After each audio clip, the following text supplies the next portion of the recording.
তবে বইয়ের গয়না কানের সব বিক্রি টিক্রি করে দেনাদার তো ছাড়বে নি।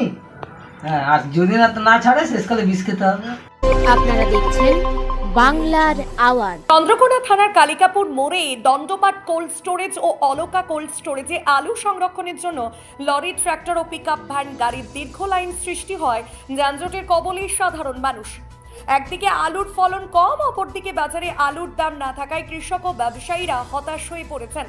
ফলে বিপুল পরিমাণ আলু সংরক্ষণের জন্য কোল্ড স্টোরের সামনে ট্রাক্টর, লরি ও পিকআপ ভ্যান মেশিনের দীর্ঘ লাইন সৃষ্টি হয়েছে।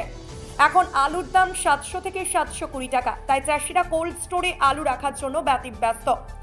একে তো ফলন কম, তার উপরে আলুর দাম কম, আলু চাষিদের মাথায় হাত। তাই চাষিরা কোল্ড স্টোরে আলু রাখতে চাইছেন। যদি পরে দাম বাড়ে তবেই চাষিদের মাথা বাঁচবে, না হলে কিন্তু চাষিরা ঋণগ্রস্ত হয়ে পড়বে। চন্দ্রকোনা থানার কালকাপুর এলাকা সহ পশ্চিম বাংলার বিভিন্ন এলাকার কোল্ড স্টোরের পরিস্থিতি একই রকম। চাষিরা কি বলছেন বিস্তারিত শুনুন। চন্দ্রকোনা থেকে জয়ন্ত মল্লিকের রিপোর্ট। আপনারা দেখছেন বাংলার আওয়াজ। দাদা আপনার নাম? সহদেব মন্ডল। আচ্ছা, আলুর দাম কত চলছে আজকে জানা আছে? আলুর দাম আজকে চলছে 700 থেকে 720। আপনি কি করেন? আমি আলু নিয়ে আসছি এই দণ্ডপাট স্টোরে। আচ্ছা, আজকে 3 টিপ করেছি, বাকি সন্ধ্যায় যাবে, লাইন ছাড়তেই সন্ধ্যা। আর সমস্ত স্টোরে কি এরকম ভিড় চলছে তাই তো? সমস্ত স্টোরে বলতে এই দণ্ডপাট, অলকা এইসব স্টোরে এরকমই জাম। নাম? সত্যেশ্বর মাইতি। আর এবছর কত বিঘা আলু চাষ করেছেন? মিনিমাম 8 বিঘা। আপনার কি মনে হয় যে কোল্ড স্টোরেজে আলু রেখে চাষিরা মুনাফা পাবে সেরকম?